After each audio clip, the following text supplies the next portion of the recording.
Hi everyone, I want to talk about the best glyphs that exist in Diablo 4 for all of the classes. I've already made a very in-depth Paragon video if you want to check that out, like about how to set up your Paragon boards, what nodes to prioritize, and how to path there, and how glyphs tie into it.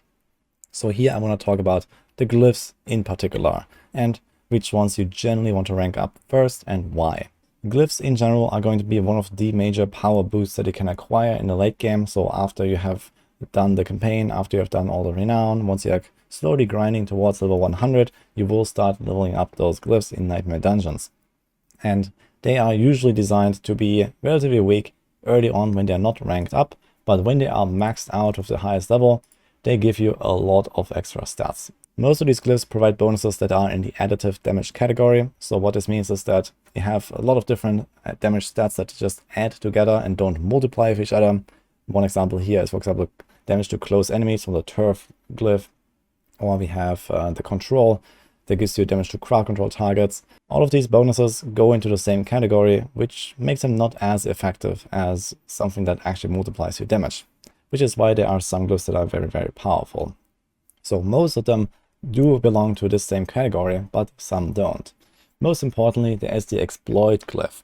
Every class has access to this glyph. It does look a little bit different on the sorcerer and necromancer, but the exploit glyph provides extra vulnerable damage. And vulnerable as a debuff and all of the damage buffs to vulnerable are actually a multiplier as a whole. So this means that when you have like this huge additive damage category, let's say 1000% extra damage bonuses from all the stuff that you stack up, and then you add, for example, 100% more, it will just become 1100%, which is a relative damage increase of 10%.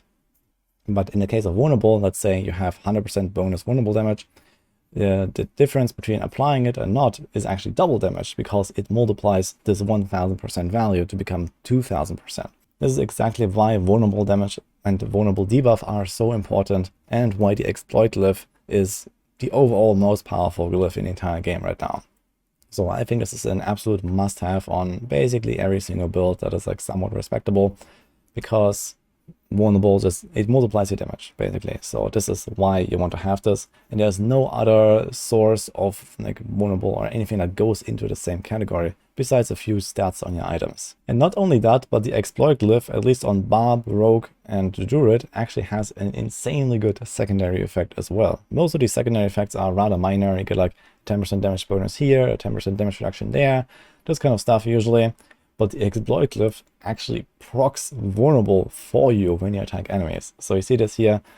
First time you damage an enemy, they become vulnerable for 3 seconds. And well, most fights do not last 3 seconds.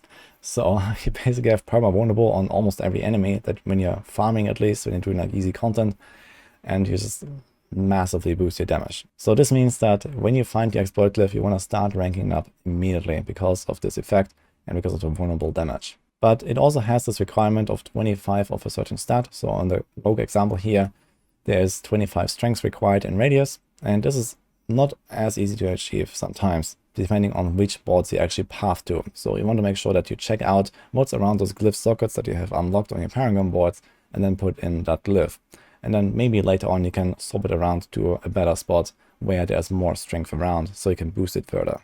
Unfortunately, the sorcerers and necromancers don't have it as easy with the exploit glyph, so for them it gives the same vulnerable damage, but the additional bonus is much weaker. It actually just gives you another like stacking damage bonus, and you have to procure the vulnerable debuff yourself.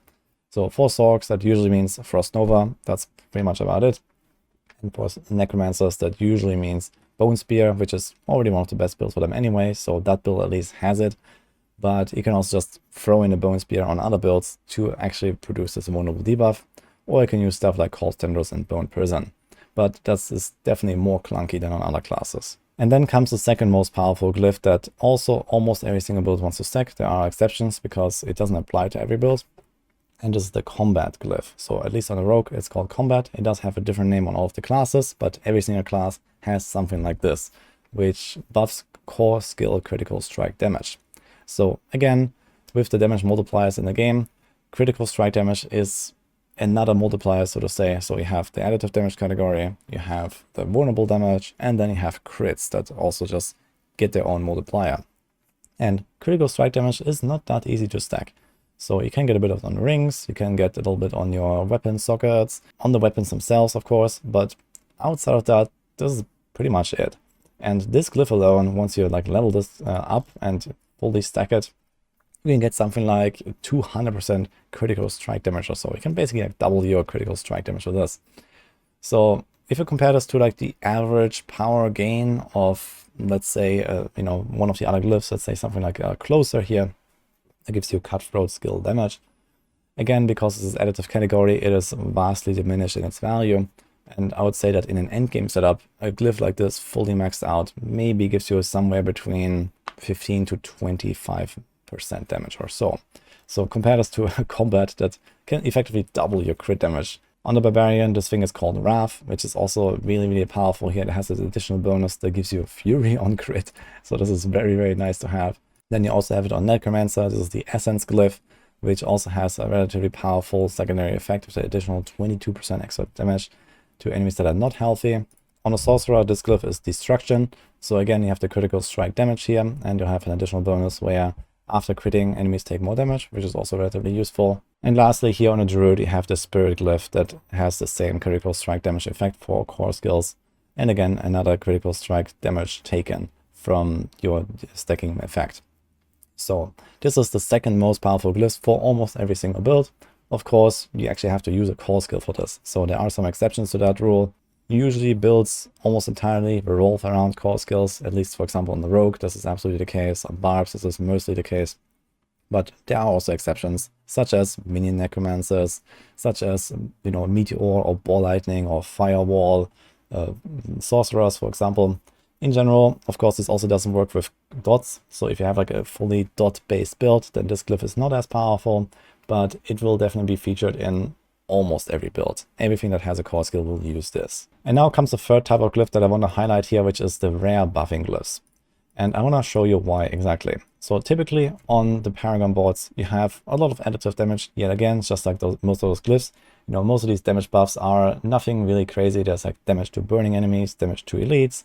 This is all the same damage category. So once you stack up, you know, hundreds and hundreds of % of additive damage, these values are simply not impactful anymore. But there are some examples when these rare buffing glyphs can be extremely impactful, and this is when you buff defensive nodes. So this is actually what I do on most of my Rogue Paragon boards. For example, there's the Deadly Ambush board that gives you a rare node with damage reduction from enemies affected by trap skills, and then you can put a glyph like this and boost it. Or the same here on the Sorcerer, for example. There's this Burning Instinct board that has a lot of like fire and burning synergies, and in the glyph radius, you have a very powerful node here. Can get 8% damage reduction from enemies that are burning, which is a very easy to apply effect on a Sorcerer.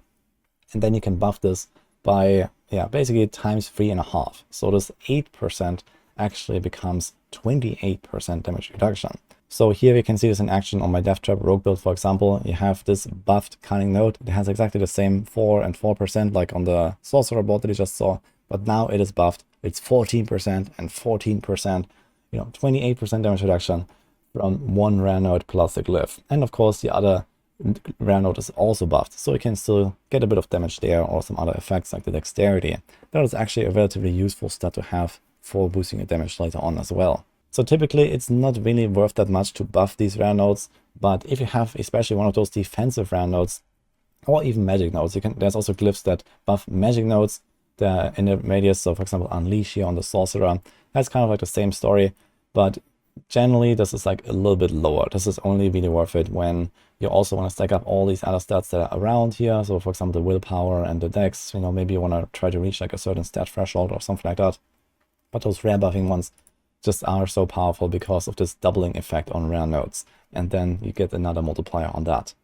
So when you're making your own Paragon boards, you should look out for those opportunities to buff those damage reduction rare nodes if you have them in your build.